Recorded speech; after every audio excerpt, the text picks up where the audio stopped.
একটা সময় ছিল তখন নির্বাচন বলতে ছিল ভিওটি ভোট, এটা কেটে ওখানে যোগ হয়েছে বিওএটি ভোট, আরেকটি যোগ হয়েছে এনওটি নোট। ভোট ছিল না, ভোট এবং নোট।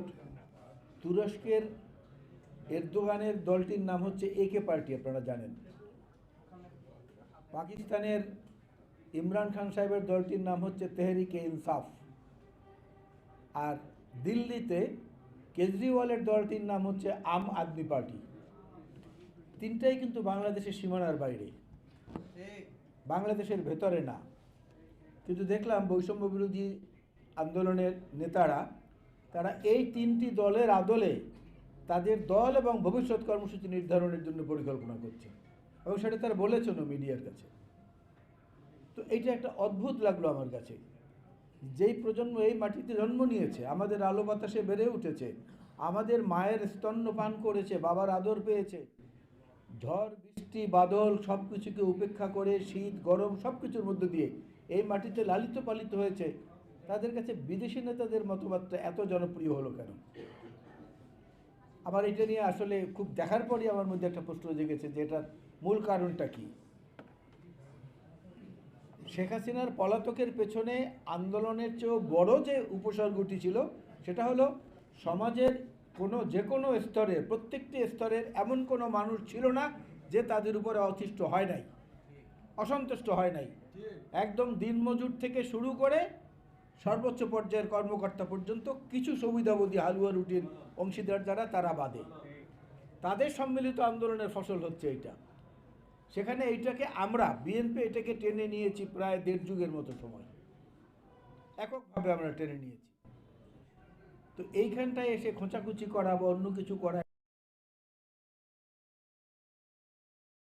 বাংলাকে ফজলুল হক, মৌলানা আব্দুল হামিদ খান ভাসানী, হোসেন শহীদ সরওয়ার্দী, শেখ মুজিবুর রহমান, আমাদের প্রিয় নেতা যারা জিয়াউর রহমান বীরুত্তম, আরও অনেক অনেক নেতার উদাহরণ দেওয়া হয়। এদেরকে বাদ দিয়ে আম আদমি পার্টির কেজরিওয়াল কিংবা একে পার্টির এরদোগান কিংবা পাকিস্তানের ইমরান খান, এদেরকে পছন্দের কারণ খুব তাড়াতাড়ি পরিষ্কার করলে আমার মনে হয় ভালো হয়, নাহলে এই প্রজন্ম বিভ্রান্ত হবে।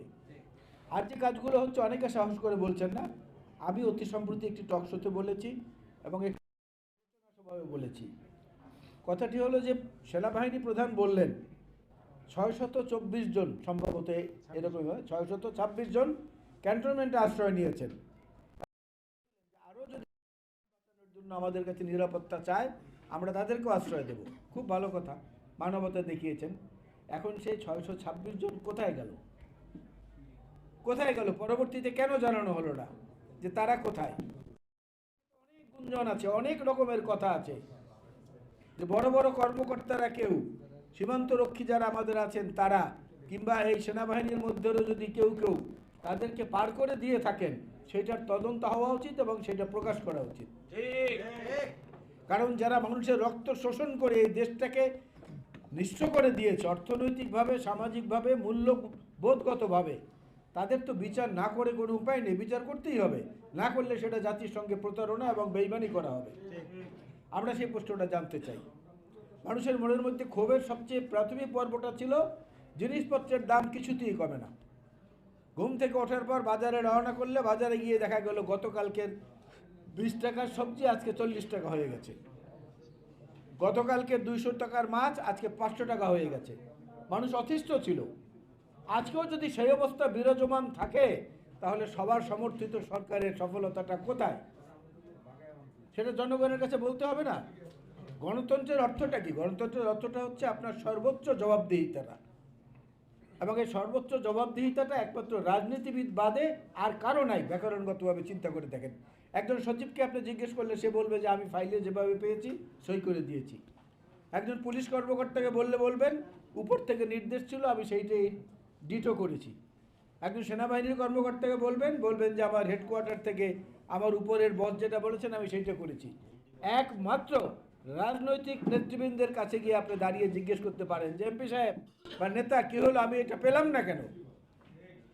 এই যে জবাবদিহিতাটা এবং মানুষের সঙ্গে সরাসরি প্রত্যক্ষ যোগাযোগ, এটা কিন্তু সমাজের আর কোনো পেশার মানুষের নাই, কোনো পেশার মানুষের নাই। একজন নামকরা ব্যক্তি অনেক নাম করা, আন্তর্জাতিকভাবে বাংলাদেশের জন্য গৌরব। ঠিক আছে, ঠিক আছে, তো দেবতারাও তো মানুষের কাছে অনেক পূজনীয়, তাদেরকেও তো ফুল দেয়া হয়, প্রসাদ দেয়া হয়, কিন্তু দেবতা কি হাতে ধরে কেউ কি কিছু দিয়ে দিচ্ছেন আজ পর্যন্ত? আজকে থেকে নাকি আবার কি জাতীয় ঐক্য কমিশন গঠন হয়েছে, তাদের সঙ্গে রাজনৈতিক দলগুলোর আলোচনা। আজকে থেকে বিএনপিও সম্ভবত যাবে, আজকে বিকেল থেকে। এখন জাতীয় ঐক্যের জন্য একটা কমিশন গঠন করতে হয়। আমরা এই জিনিসগুলো আসলে বুঝি না। এই ছিল নির্বাচন, সেই জায়গা থেকে যদি বের করতে হয় তাহলে জাতীয় পর্যায়ের নির্বাচনটা কি স্বাভাবিক কারণে আগে গুরুত্ব দিতে হবে। কারণ আপনি যদি বাংলাদেশের সংবিধান খোলেন, 59 এবং 60 অনুচ্ছেদে পরিষ্কার করে লেখা আছে লোকাল গভর্নমেন্ট, অর্থাৎ স্থানীয় সরকার, কিন্তু বাংলায় লেখা আছে স্থানীয় শাসন। দয়া করে বন্ধুরা আজকে গিয়ে যদি কারো কাছে সংবিধানটা থাকে খুলে দেখবেন, স্থানীয় পর্যায়ে যারা আছেন তারা আমাদেরকে শাসন করছেন। তো সেইটা আগে গুরুত্ব পেল কিভাবে? কারণ সংবিধানের নিয়ম অনুযায়ী বাংলা যেটা লেখা থাকে ওইটাই অগ্রাধিকারযোগ্য, ইংরেজিটা পড়ে সাবঅর্ডিনেট। সেই ক্ষেত্রে স্থানীয় শাসনের মধ্যে আগে কেন আমরা যাব?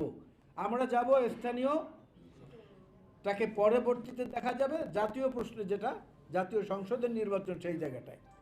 কারণ সংসদ হচ্ছে এমন একটা জায়গা যেখানে গণতন্ত্রের মূল যে সৌন্দর্য, ভিন্ন মত, একমত, দ্বিমত, সহমত সব মিলিয়ে একটা ফুলের বাগান।